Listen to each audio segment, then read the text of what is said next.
안녕하십니까. 증시각도의 TV 시청자 여러분, 투자자 여러분, 드디어 오셨습니다. 예전에 책도 한번 소개를 해드렸고 이분의 이야기들을 저희 방송에서도 많이 전달을 드렸던 기억이 나는데요. 바로 우리 중국 박사 이철 박사님 나오셨습니다. 박사님 어서 오십시오. 예, 안녕하세요. 이철입니다. 이렇게 누추한 자리에 나와주셔서 너무 감사합니다. 저야말로 감사하죠. 네. 중국 박사세요? 박사가? 저는 공학 박사입니다. 공학 박사세요. 네. 어떤 쪽 박사실까요? 저는 산업공학을 했고요. 네. 그래서 주로 이제 정보통신 쪽에서 일을 했습니다. 네. 통신 회사에서 한 10년 일하고요. 네. 그 다음에는 여러 회사, IT 회사에서 주로 일했습니다. 그러시구나. 네. 그러다가 그 중국에 가시게 된 계기는 어떻게 되신 걸까요? SI 회사, 예. 시스템 통합을 하는 그런 대기업에서 일할 때 갑자기 중국에 지사를 만들게 되면서 네네네. 그때 중국어 가능한 간부가 몇 사람 없었어요. 네. 그래서 저를 보내주는 바람에 이제 가게 됐죠. 근데 공학 하시던 분이 중국어가 가능했다라는 얘기가 되는데 그러면 어떻게 이렇게 중국어가 준비를 원래 하고 계셨던 건가요? 저는 학창 시절부터 좀 중화권 문화에 좀 관심이 있어서 네네. 예, 중국어는 개인적으로 조금 배웠고요. 그리고 집사람이 또 타이완 사람이라 그러시구나. 네네네. 타이완 사람들, 홍콩 사람들 이런 중화권 사람들하고 많이 교류가 있었죠. 그렇구나. 네. 갑자기 러브 스토리가 궁금하네요. 어떻게 사모님하고 어떻게 만나셨는지. 저희 집사람은 이제 타이완에서 한국어를 공부했고요. 네. 근데 이제 저희 학교로 유학을 왔어요. 뭐 한국어 학당 뭐 이런 거나 아니면 그냥 학과로? 예. 그래서 신문학과. 네. 예. 당시에 저널리즘을 배우겠다고 네. 그렇게 왔었고요. 네. 그래서 제가 열심히 쫓아다녔죠. 그러셨구나. 야, 그러면은 그때 타이완과 그 시절의 타이완과 한국, 지금의 타이완과 한국에 대해서는 생각이 많으시겠네요. 저는 정말 남다르죠. 그러니까요. 네. 그러니까 제가 처음 집사람 만나고 할 때는 중화민국과 대한민국은 혈맹 관계다. 그렇죠. 이런 관계 있다가 네. 이게 또 단교가 되고 또 점점 사이가 멀어지고 네. 이렇게 되는 과정을 쭉 지켜봐야 됐죠. 네. 저희도 들리는 얘기에 의하면 폭스콘 회장의 꼬어 회장인가요? 그 폭스콘 네네. 회장과 아마 TSMC도 그런 것 같은데 네. 한국어를 일을 가면서 싫어한다고 배신자라고 생각해서 그런 톤이 있다던데. 우선 국가 전체적으로는 한국이 타이완을 좀 기만했다고 할까? 그러니까 단교 당시의 상황이 네. 가장 혈맹이었으면서 네. 가장 신의를 지키지 않는 방식으로 단교를 했다. 순식간에 제대로 통보도 안 하고 뭐 사정이 이렇게 돼서 이렇게 됩니다라고도 안 하고 그냥 단칼에 자르는 거였죠 그때. 그때 단교 선언 4시간 전까지 몰랐어요. 공식적으로 부인만 계속하다가 아이고. 4시간 전에 통보했죠. 이제 4시간 후에 우리가 대회 발표를 할 거라고. 그래서 그렇게 되면은 여기 한국에 와 있는 화교라든가 네. 여러 가지 기업이라든가 네. 재산 문제라든가 그런 것들에 대한 처리가 협의가 돼야 되는데 일이 복잡한 거군요. 예, 그런 합의를 하자고 수차례 이야기했음에도 불구하고 우리는 단교하지 않는다고 계속 하다가 마지막 몇 시간 앞두고 뭐 이틀 줄 테니까 대사관 다 비우고 나가 이런 식이 되니까 당시에 그 타이완 사회에서는 충격이 컸었죠. 그러면 정말 일을 갈 만도 하네요. 그 나이 또래에 계신 분들은. 그래서 그 시점 이후로 네. 한국을 남한이라고 부르죠. 뭐 대한민국, 뭐 코리아 이러다가. 예, 그 전까지는 대한민국, 한국 이런 표현이 주로 제일 많이 쓰는 표현이었는데 네. 그 이후로는 남한 이렇게 부르죠. 야, 그러면 그 당시에 의식이 있으셨던 입장에서는 뭐 그게 상처가 씻기지는 않겠네요. 좀 당시 그 중화민국 대사관에 있는 외교관 친구들이 또 몇 사람 있었는데 예. 그야말로 처절하더군요. 예. 그렇지. 그냥 뭐 그냥 단순히 이제 너희들하고 이제 교류 못해가 아니고 방빼까지 나간 거니까. 그러니까 그 사람들 입장에서는 자기들이 100몇십 개 국가로부터 단교 조치를 당했는데 그 동안에. 예. 그러니까 마지막으로 단교 당한 것이거든요. 한국으로부터. 그런데 이제 가장 아프게 가슴 아픈 단교를 당했죠. 그랬군요. 그러면은 진짜 아직도 폭스콘이 타도 한국, TSMC도 또 일부 그게 두 사람의 경우는 조금 틀린 것 같아요. 좀 달라요. 예, 네. 폭스콘의 구어 타이밍 같은 경우는 그동안 수차례 한국 기업과 협력을 했는데 모두 배신을 때렸다. 아, 또 그런 사연이 예, 있습니까? 그래서 한국 기업, 한국인은 믿을 수 없다. 이런 주의가 이제 작용을 하는 것 같고요. 네. TSMC 같은 경우에는 좀 다른 차원에서 장충모 회장이 타이완이 전에는 이제 중소기업 위주의 경제 정책을 그렇죠. 펴고 네, 맞죠. 그로 인해서 이제 경제 격차, 빈부 격차도 적고 네. 도농 간의 격차, 도시 간 격차가 적은 네. 그런 경제 구조를 만드는데 성공해서 네, 네. 아주 좋은 평가를 받았는데 맞아요. 예전에 그랬던 중소기업이 강한 대만 이것을 네네. 우리가 경제 모델로 따라야 된다 이런 얘기까지 한 적이 네네, 있었죠. 그렇습니다. 예. 그럼에도 불구하고 이제 삼성이나 LG 이런 전자기업들이 약진을 하고 그들에게 이제 본격적으로 밀리기 시작하면서 타이완에 의식 있는 사람들이 경계심을 이제 가지고 경각심을 가지게 됐죠. 네. 그래서 타이완이 이렇게 중소기업 위주의 경제를 계속하다가는 네. 한국이나 일본에 당할 수 없게 된다. 네. 우리가 잠식당한다. 네. 그래서 어떻게든 하이테크 분야를 하고 대단히 투자가 가능한 대기업으로 성장시켜야 된다. 네. 장충호 회장이 이제 그런 생각을 가지고 많은 사람들을 설득해서 그야말로 맨 땅에 헤딩해서 지금의 TSMC를 일궈낸 거죠. 네. 그래서 지금도 보면 TSMC의 그 인건비가 그러니까 반도체 회사에 다니는 엔지니어들 뭐 석사, 박사 이런 사람들의 그 급여가 우리나라 반도체 기업에 비하면 아마 반이나 될까 모르겠어요. 제가 사실 그 부분에 있어서 엄청나게 큰 실수를 했지 않습니까? 그러니까 옛날에 중소기업이라고 생각하고 부동산 가격이 안 비싼 줄 알았어요. 네. 그 옛날 생각에 예. 대만 그러니까 20년 전, 30년 전으로 시계가 고정이 됐었던 거죠. 그래서 그 네. 얘기 한번 했다가 대만에 계신 분들이 시정을 다 해주셔갖고 댓글로 예. 제가 깜짝 놀라고 이렇게 시각 교정을 한 적이 있었는데 네. 대만이 인건비는 낮고 부동산 가격은 높고 그래서 일반 시민들은 네. 네. 굉장히 살기 힘들고 의외로 근데 대기업들은 엄청나게 커졌고 네. 국가의 그 경제 구조가 한국보다 더 편중되는 그런 흐름 이런들이 좀 나타났다 그렇게 봐야 되나요? 그 외부에서 보면 그렇게 보일 수 있을 것 같아요. 네. 그렇지만 이제 타이완의 인건비가 올라가지 못하는 것은 중국이라는 존재의 영향이 이제 큰 것이고요. 네. 대부분의 기업들이 인건비가 높으면 다 중국으로 빠져나가니까 타이완의 인건비는 안 오르고 그렇다면은 이제 똑같은 원리로 타이완의 물가도 잘 안 오릅니다. 네네. 예, 중국 물가 수준으로 유지가 되니까 아하. 예, 그래서 우리나라에서 느끼는 경제적 압력보다 좀 오히려 적을 수 있고요. 네. 그리고 중국의 경우는 그 축적된 자본, 네. 일반 가구 같으면 이제 저축이 상당히 있고 아무래도 소비 성향이 그렇게 크지 않거든요. 저축률이 높고 네. 어딘가에 쟁여놓은 재산들도 있고 그래서 네. 예, 사실 그렇게 그 심각한 건 아닌 것 같습니다. 피난사를 내서 그런가요? 타이완에 사는 타이완 사람들 입장에서는 비즈니스는 전 세계에서 하는데 제도적 법률적 보호를 받는 나라는 거의 없고 네. 그래서 어떤 비즈니스든 리스크가 큰 거예요. 그러니까 항상 안전한 어떤 보험 같은 거를 들어놓고 살지 않을 수 없다. 네. 그렇게 생각합니다. 야, 옛날 유대인 생각이 나는 정도네요. 네. 그래서 저는 오히려 좀 부러운 감이 있어요. 제가 그 유대인 말씀하시니까 제가 이스라엘 회사에서도 일해본 적이 있거든요. 네네. 근데 같이 이렇게 돌아다녀 보면 이렇게 중국 같은 지역에 가거나 하면 타이완 사람들은 굉장히 뭉치고 서로 도와요. 유태인들도 마찬가지로 마찬가지죠. 예, 만나면 서로 굉장히 뭉치고 돕습니다. 엄청나게 덥죠. 엄청나게. 근데 이제 한국 사람들은 절대로 안 뭉치죠. 예. 네. 너무 잘나서 그런가요, 개인들이? 저도 아주 나쁜 뉴스 중에 하나가 필리핀에서 나오는 한국인 뭐 이렇게 총기 사건 이 모두는 뒤에 다 한국인이 있다고. 네. 이 필리핀인들은 도구로만 사용된 거라고. 네, 네.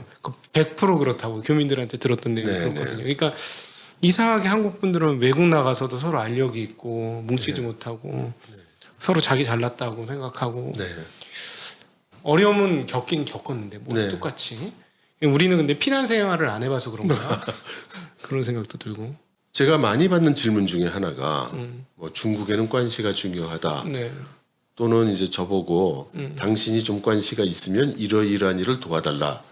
이제 이런 얘기를 많이 듣거든요. 그런데 그런 것들이 모두 상호 신뢰가 구축이 된 이후에 가능한 그렇죠. 일들인데 보통들은 그런 신뢰가 없는 상태에서 요청들을 많이 하죠. 한국 사람들은 예. 맞아요. 지난번 첫 번째 책에서 가장 제가 인상 깊게 읽었던 대목, 우리 이철 박사님이 쓰신 그게 첫 번째 책이셨나요 혹시? 네, 중국의 선택이라고 그게 첫 번째 책입니다. 네, 저희 여기서도 막 선전도 하고 그랬었는데 너무 재밌게 읽었었던 대목 중에 중국 사람들은 첫인상이라는 단어가 없다. 네, 네, 그래서 막 설명을 하셔갖고 우리 네. 박사님께서 중국 사람들한테 설명을 해서 이런 거 너희는 없냐. 그래서 네. 첫인상이라는 걸 한참 설명을 하고 났더니 그걸 들은 중국인들이 그런 거라면 한 1년, 2년쯤 보면 생기는 것 같다. 네. 문화적 충격이 굉장히 컸어요. 예, 저도 컸습니다. 그러면서 중국 사람들에 대한 이해가 달라졌고 관시라는 단어에 대한 이해가 많이 달라졌거든요. 네, 네. 사실은 제가 이번에 와서 오랫동안 못 만났던 친구를 만날 수 있는 기회가 있었는데요. 이야기를 하다가 이번에 우크라이나 사태 때문에 러시아와 무슨 학술 프로젝트를 같이 하고 있는데 그 프로젝트 비용을 서로 주거니 받거니를 못해서 문제가 있다면서 이 사태가 장기화될 것 같죠? 라고 하시더라고요. 근데 제가 이제 과거 경험상 이 장기화는 어느 정도의 시간을 의미하는 것일까? 네, 그러네요. 네, 그래서 저는 순간적으로 제 머릿속에 떠오른 장기화라는 거는 15년? 뭐 이런 정도인데 한국 사람이 생각하는 건 1년 이상. 그래서 한국 사람들은 아닐 거야. 어쩌면 5년? 그래서 그렇게 해서 제가 물어봤어요. 네. 여기서 장기화라는 건 어느 정도 시간을 생각한 겁니까? 그랬더니 2, 3개월 가겠죠? 이렇게 말씀을 하시는 거예요. 이거 정말 너무 웃기다. 예, 그래서 제가 아이고 이게 정말 나는 이제는 한국 사람도 아닌가 봐. 뭐 이렇게 생각을 했어요. 옛날보다 더 짧아졌어요. 예, 예. 조급해졌어요. 사람들이 너무 조급하고 주식시장 입장에서 그게 아주 극명하게 더 보이거든요. 네, 네. 빨리 돈 벌고 싶어하고 네. 빨리 성공하고 싶어하고 뭐든지 빨리빨리 해요. 그래서 오히려 손해를 보고 피해를 보는 경우가 훨씬 더 많은 네, 것 같아요. 네. 저희들 투자는 특별히 장기 시계열로 성공하는지 여부가 가장 중요한데요. 네. 그렇게 저희 채널은 장기 투자를 해라는 얘기를 굉장히 많이 하는 주인데도 투자 문화가 전혀 변하지 않아요. 굉장히 조급하고 네. 바쁘고 쫓기는 예. 그게 문화로 들어왔고 최근에 이제 제가 MZ 세대라고 해서 네, 네. 90년대생, 2000년대생 이때 그 태어났던 80년대 중반부터 해서 그 공부를 하고 있는데 이분들은 경쟁이 일상화되신 분들이라 그 경쟁을 지우고 생각한다는 거가 상상할 수 없는 모든 것이 바로 내 눈앞에서 공정하게 이루어지는 것이 네. 가장 중요한 시대적 화두 네, 네. 그런 게 되어 있습니다. 그래서 네. 저도 보면서 이 투자라든가 어떤 기업을 한다는 거든가 이런 거는 사실은 굉장히 오랜 시간을 투자해야 되는 과정이잖아요. 네, 네. 그래서 그런 부분에서 걱정이 조금 있기는 합니다. 네. 말씀하신 대로 제가 이제 보는 입장에서는 친구들이나 또는 지인들로부터 가끔 연락을 받아요. 네. 그러면 이제 물어보시는 게 요즘 중국 주식 뭐가 좋아? 뭐 이렇게 물어보신다고요? 근데 이거 굉장히 막연한 질문이기도 하고요. 네. 이 종목이라는 게 사실은 중국 주식에서는 한국보다는 훨씬 의미가 적습니다. 네. 국가 계획도 기본이 5년이 한 단위거든요. 네네. 우리나라처럼 연말이 되면 뭐 구령 예산을 다시 보내고 이런 게 없어요. 네. 왜냐하면 예산도 5년짜리 예산이고 그 5년 안에서 쓰면 되는 거니까 네. 기본 계획 단위가 5년인데 이 사람들이 이 계획을 만들면서 어느 산업, 어떤 기술, 또 어떤 사회적 인프라를 개발하겠다 하고 이렇게 계획을 세운단 말이죠. 네. 그럼 그로 인해서 매년 1차년도, 2차년도, 3차년도, 4차년도 이렇게 진행이 될 거 아니겠어요? 네. 그러면 많은 일들이 그러한 국가 전략과 국가 사업에 의한 맥락에서 진행되고 나타나는 건데 네. 우리는 이제 우리가 뉴스로 듣는 장면은 한 뭐 2, 3주? 2, 3주 정도의 기간 동안 발생한 일을 딱 따서 그걸 보고 이제 판단을 하는 경우가 많은 거죠. 그러니까 큰 흐름의 맥락을 모른 채 네. 눈앞에 있는 상황만 딱 보면 이거는 뭐 잘 이해가 안 된달까 오판할 가능성이 크죠. 네. 그럼 앞으로 이제 중국과 외교나 관계를 할 때도 우리가 지금 우리의 시각과 우리의 관점 그리고 우리의 생각 패턴으로 중국인들을 보면 오해하거나 잘못할 가능성이 굉장히 커지는 거겠네요. 예, 그게 큰 게 있고요. 또 하나 최근에 많이 느끼는 게 요즘 우리나라 언론에서는 이제 중국이 한국을 우습게 한다. 뭐 이런 그 말들이 많이 나오는데요. 그래서 또 우리가 우습게 봐야 된다라는 톤이 그 뒤에 숨어 있죠. 예, 그렇기도 네. 하고요. 어느 정도 사실일 겁니다. 네. 근데 그렇게 된 이유랄까 또는 우리가 좀 생각해야 되는 게 우리나라 위상이 절대로 적지 않습니다. 그러겠죠. 세계적으로 봐도 그렇고. 네. 네. 그런데 중국하고 무슨 얘기를 하거나談판을 하거나 할 때 보면 거래가 아니라 요구를 한다고 그럴까 조른다고 그럴까 이제 그런 게 많아요. 그러니까 대가 지불에 대한 생각이 없는 거예요. 그러니까 뭘 좀 해달라. 중국 보고 뭐 이런 거 좀 해달라. 뭐 하나님 풀어달라. 네. 우리 무슨 투자할 수 있게 해주라. 무슨 시장 열어달라. 근데 이제 중국인들의 사고방식에 보면 그럼 넌 나한테 뭐 해줄 건데? 대부분 생각을 안 해봤죠. 그럼 내가 이러저러한 거를 당신이 가려워하는 부분을 이걸 긁어줄 테니까 당신이 이걸 좀 풀어줘. 이게 이제談판이고 거래가 될 텐데 네.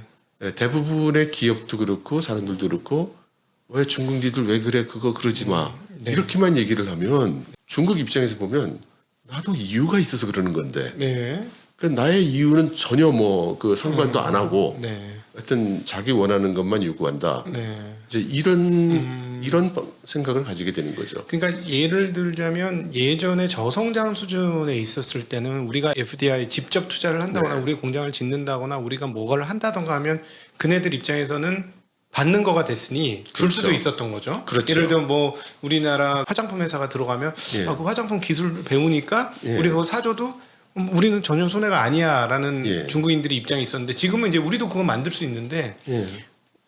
우리 거 너희 거 팔려면 우리는 다른 무얼 줘야지 예. 이런 개념이 있다라는 말씀이시죠. 그렇습니다. 예를 들자면 네. 큰 안목으로 보면 중국의 개혁 개방이라는 전략 자체가 시장을 주고 기술과 자본을 얻는다. 네. 이 한마디로 축약할 수 있는데 네.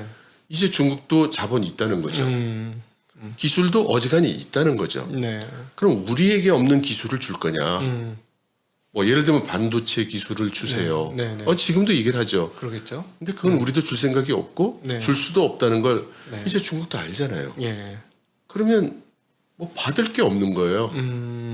네. 예, 그러면 뭘 그렇게 중요하게 특별히 당신만 뭐 시장을 열어주고 그렇게 하겠어요. 한국의 입장은 이거였습니다. 옛날에는 우리 거 잘 팔아주더니 왜 요즘은 안 팔아줘?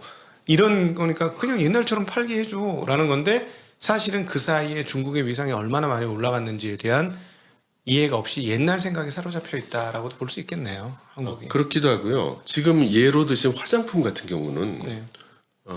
당시 한국에서는 뭐 중국 시장을 한국 화장품이 다 제패를 한 것처럼 예.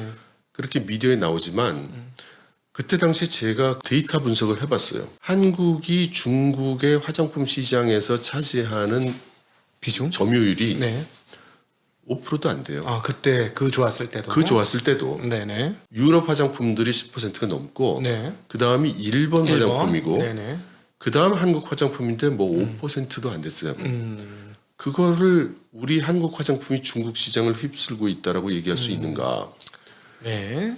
그거를 사람들이 그렇게 느끼는 거는 이제 인천 국제공항 같은 데서 중국 사람들이 한국 화장품을 바리바리 싸고 박스떼기로. 예, 이런 장면을 보니까 그런데 사실은 그 장면이 도쿄 공항에서도 있었고 네. 파리 공항에서도 있었고 네. 히드르 공항에서도 발생하고 있었던 거예요. 다른 나라에 다 그렇게 있었는데 이제 우리가 너무 기뻤던 거죠. 자기중심적 해석인 거죠. 좀 그런 면이 있습니다. 네. 그걸 보면 우리가 일본한테 나쁜 걸 배웠어. 막 이런 느낌. 옛날에 일본이 그랬지 않습니까? 네. 자아도취 해가지고 막 자기가 최고인 것처럼 항상 안타깝고 아쉬움 이런 걸 느끼게 되는. 자, 여러분은 지금 중국 박사 이철 박사, 중국 박사는 아니고 한국 박사세요. 네. 예. 이철 박사님과 함께하고 있는 투자 인사이트 시간을 함께하고 계십니다.